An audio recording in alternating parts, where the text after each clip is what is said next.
aí, mais uma vez, cá estamos para a apresentação de mais um programa Entre Amigos. Dr. Cláudio sempre conosco, tirando dúvidas. Você escreve, você passa o seu zap, você sugere o tema e nós estamos aqui justamente para dirimir qualquer tipo de dúvida. E hoje nós vamos abordar um tema talvez um pouquinho adverso, fugindo à trivialidade de todos aqueles temas que comumente estamos apresentando de forma consistente. O indutor do sono, o zolpidem, doutor Cláudio, eu já ouvi por diversas pessoas aí, eu gosto de comentar, quer seja num hall de amigos, né? A gente sempre traz a baila essa questão de saúde. E o zolpidem, pelo visto, muitos médicos estão prescrevendo. Claro que o médico é a pessoa talhada para prescrever medicamento para o paciente. Mas você não acha que está existindo um exagero? Correto, muito bom, Ludwig. Antes de mais nada, cumprimentar a todos, agradecer a você a atenção, a confiança e dizer àqueles que estão nos assistindo que os temas escolhidos, você trouxe bem, eles têm uma importância prática grande. Não são escolhidos de forma aleatória. A questão do zolpidem, a gente tem observado no país um crescimento grande de venda, de consumo, tanto que cresceu até a quantidade de marcas. A variedade de marcas ficou imensa. Hoje já chega no consultório marcas que a gente não conhece. Tem mais esse.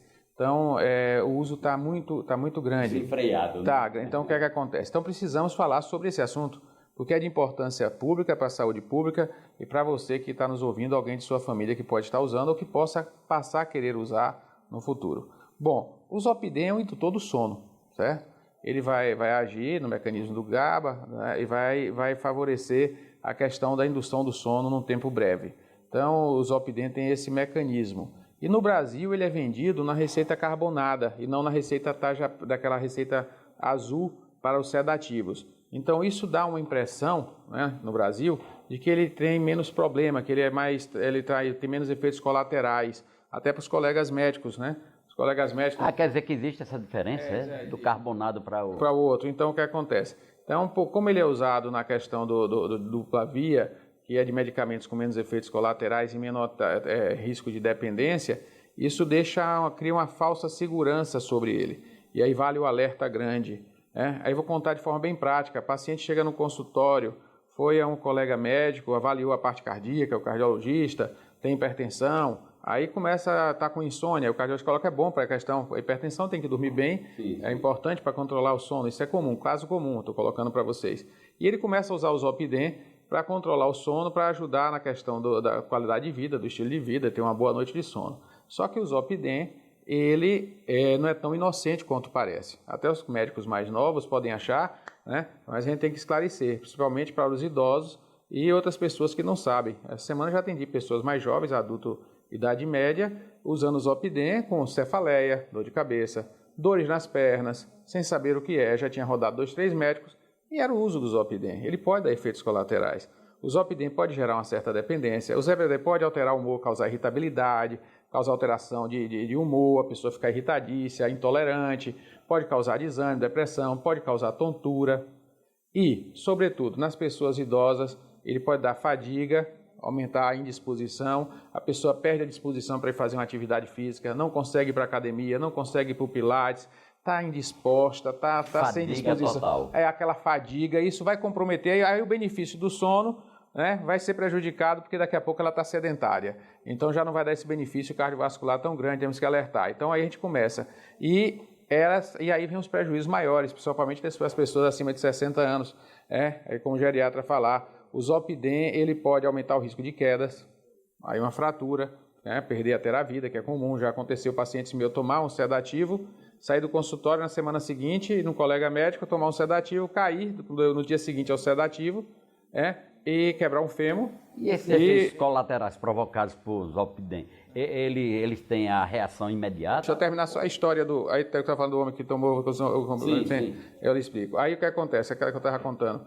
Tomou o sedativo, como é que se diz? À noite, no outro dia caiu, fraturou um fêmur, vai internado, faz cirurgia do fêmur, complica com embolia, vai para a UTI e morre, falece. Infelizmente isso pode acontecer. Então um medicamento desse pode levar a óbito. Indiretamente pode. Então a gente tem que estar atento a isso.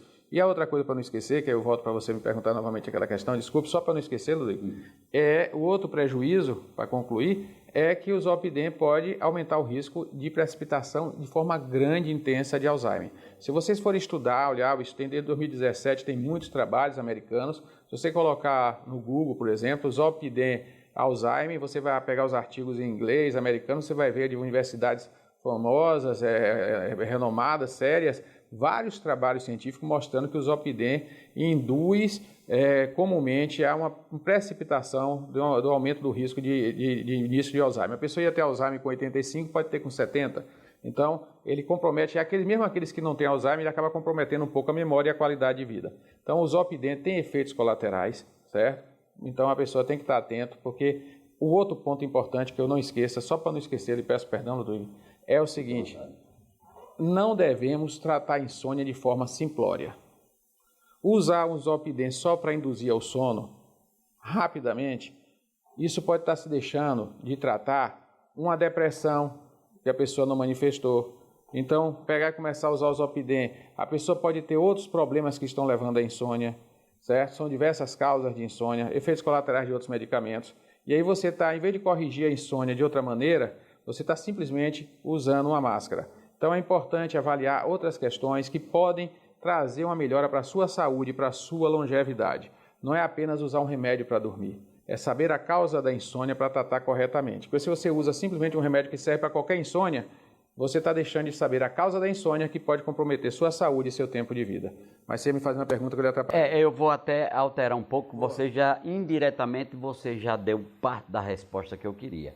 O uso do Zolpidem, que provoca toda essa gama de reações, mas não seria apenas para quem faz uso contínuo, ou apenas você usar durante uma semana, você pode ter alguma reação? Pronto, esse tipo de medicamento, muito boa pergunta, Vitor, você foi ótimo. Esse tipo de medicamento, o ideal é utilizá-lo somente em caso de insônia esporádica. Aquele paciente que eventualmente tem uma insônia, aí você pode fazer uso, certo? Eu tenho pacientes que aí também depende do manejo do médico, alguns pacientes que têm menos efeitos colaterais, você pode botar uma dose pequena associada a um antidepressivo, para já evitar a pessoa estar em tratamento, você pode, a depender do médico e da habilidade dele, do conhecimento do perfil do paciente, ele pode fazer uso do Zolpidem, ele está no mercado para ser usado, mas usar de forma criteriosa. Então você pode usar para as insônias esporádicas, você pode usar como indutor do sono, associado a um tratamento que você já sabe a causa da insônia, você já tratou os sintomas de uma depressão, por exemplo, e você quer tirar um tarja preta, quer utilizar ele até para desmamar um tarja preta, você pode fazer uso, ele é muito bom para isso. Por um tempo, você está gerenciando o processo, você pode fazer uso do Zolpidem, monitorando o seu paciente, o médico, porque a gente não pode deixar as pessoas utilizando o Zolpidem. Começou com o médico, chega no outro, doutor, eu estou tomando isso, passa para mim. Chega no outro médico, doutor, eu vim no senhor, mas eu só durmo com esse remédio, também me faça a receita. Aí sai do cardiologista, vai para o gastroenterologista, vai para o urologista e vai pegando receita de um e de outro. Não, eu estou revisando e tal, mas fica usando. Então, cada médico não sabe há quanto tempo realmente, se o paciente, de fato, vai parar em um médico que queira rever o uso contínuo. E aí acaba usando indiscriminadamente, saltando de médico em médico, e aí a gente acaba tendo uso indiscriminado e prolongado que pode trazer prejuízo e sem controle. Mas, doutor Cláudio, aí o que você colocou, eu achei de muito grave essa questão. Se é que existe médico assim, você... Não, mas isso o médico ele não tem culpa, não. Ele chega ali, Ludwig, é prática. O paciente já faz uso há muito tempo. Ele é especialista de uma área. O paciente apenas está ali dizendo que a qualidade de vida está melhor por causa daquele Zolpidem. Ele não errou. O médico fez o correto. Ele manteve o medicamento, ele pode até orientar, reveja seus remédios com o seu médico, com o seu psiquiatra, com o seu geriatra, com o seu clínico, mas o paciente às vezes não vai revisar, continua usando e chega no outro médico, conta a mesma história. Então o que é que acontece? É por isso que a gente tem que falar para a população. Isso a gente está falando aqui não é somente para médico, principalmente para a população leiga, para que ela entenda que muitas vezes não é salutar esse saltar de médico em médico e ficar pegando receitas. Eu ainda insisto, eu sei que você é um médico que tem uma responsabilidade grande. Se for um novo paciente, um paciente que vá ao seu consultório pela primeira vez, você não vai simplesmente absorver o que foi dito por aquele paciente e prescrever. Você vai solicitar uma bateria de exames. Sim, mas o médico orienta, o médico pede que ele reavalie. O médico orienta, mas o paciente continua fazendo uso e vai procurar outro, vai procurar outro médico, vai procurar outro. E aí o que é que acontece? Acaba usando. E como temos farmácia que vende, às vezes, não todas, é claro, uma minoria, sem medicamentos, tem às vezes até receitas indevidas. Então você tem no Brasil uma gama de situações, certo? E a mais comum realmente é a questão de pegar uma receita, porque você vai ao médico, o médico ele não vai suspender bruscamente, de forma arbitrária, seu medicamento. Ele vai orientar que precisamos rever, como chegar em meu consultório, precisamos rever esse medicamento, vamos ver alternativas, vamos fazer a avaliação, mas o paciente vai naquele dia e não volta para aquele médico, então não retorna e fica só pegou a receita. Então você tem que entender que muitas vezes, a maioria das vezes, a gente tem que entender que isso independe. O médico não pode ser arbitrário, dizer não vou passar mais um medicamento para você, criar um mal-estar para um paciente de uma hora brusca, de uma hora para outra e bater o martelo de forma brusca como é assim, ríspida. Ele pode ser até responsabilizado pela família. Não, a relação médico-paciente vai ser comprometida. É porque a medicina é algo complicado, Rodrigo. Não é assim simples. A gente tem que também preservar que você tenha a chamada relação médico-paciente. O paciente fala, não, doutor, mas eu durmo melhor com esse. Aí, então, por enquanto, a gente revisa depois.